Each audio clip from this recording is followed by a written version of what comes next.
সারাদিন এত কষ্ট করে রান্না করার পরও কিছু লোককে বলবে লবণ হয় নাই, হলুদের গন্ধ, শক্ত রয়েছে, হয়তো নরম হয়ে গেছে।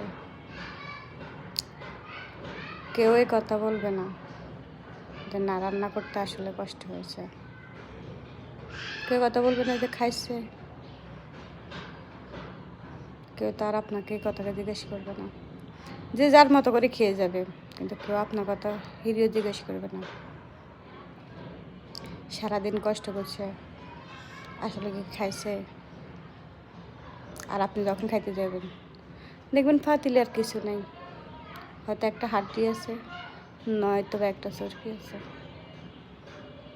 এটাই হচ্ছে মেয়েদের জীবন।